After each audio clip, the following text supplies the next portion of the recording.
చట్టంలో మార్పును తీసుకొచ్చాము. అది ఈరోజు రాజకీయ పార్టీలుగా వాళ్ళు మమ్మల్ని ఎంతో వ్యతిరేకించినప్పటికీ ముస్లిం సమాజాన్ని ఓట్ బ్యాంకుగా రెచ్చగొట్టి ముస్లింల ఓట్ల కోసం, ముస్లిం ఓట్లు కొల్లగొట్టడం కోసం ఎంత తప్పుడు ప్రచారం చేసినప్పుడు కూడా రేడు కాకపోయినా రేపైనా ముస్లింలందరూ కూడా మేము తీసుకున్నటువంటి నిర్ణయం, నరేంద్ర మోడీ గారి ప్రభుత్వం తీసుకున్న నిర్ణయం చాలా మంచి నిర్ణయం, మా హితం కోసం తీసుకున్నటువంటి నిర్ణయంగా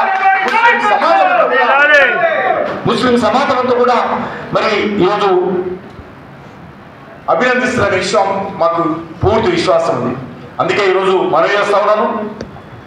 ఈరోజు ఈ యొక్క ఆస్తుల విషయంలో కావచ్చు, ఎక్కడైతే దుర్వినియోగం అవుతున్నాయో, ఎక్కడైతే కబ్జాలకు గురవుతున్నాయో, ఈరోజు హైదరాబాద్లో కూడా నేను ఛాలెంజ్ చేస్తా ఉన్నాను. హైదరాబాద్లో కూడా అనేక వందల ఎకరాలు ఉంది. ఎక్కడ పోయినా అడుగుతాం.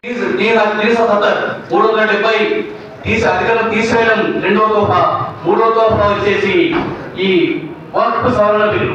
ఎందుకంటే సచార కమిటీ ఏదైతే ఈ కాంగ్రెస్ ప్రభుత్వం ఏర్పాటు చేసిందో ఆ సచార కమిటీ చెప్పిన ప్రకారం 2005 చెప్పింది, వక్ఫ్ బోర్డు యొక్క ఆస్తులు కనుక సరిగ్గా వినియోగించబడితే దానివల్ల వచ్చే ఆదాయం కనుక సరిగ్గా ఏ ఉద్దేశంతో వక్ఫ్ ముస్లింలు ఇచ్చారో, నవాబులు ఇచ్చారో, కొంతమంది హిందువులు ఇచ్చారో ఆ ఉద్దేశం అనేక వేల ఎకరాల భూమి, లక్షల ఎకరాల భూమి దోపిడీ గురైంది. దాని గురించి మాట్లాడు.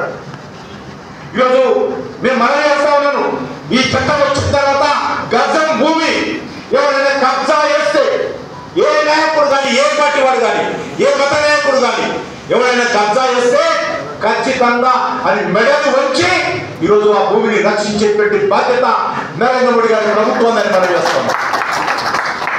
ఆ రకమైనటువంటి కమిట్మెంట్తో, ఆ రకమైనటువంటి పవిత్రమైనటువంటి భావనతో ఈ చట్టంలో మార్పు తీసుకొచ్చాము. అందుకే నేను ముస్లిం సమాజాన్ని ఈరోజు ఈ సభ ద్వారా నేను కోరుతా ఉన్నాను, వాస్తవాలు తెలుసుకోండి.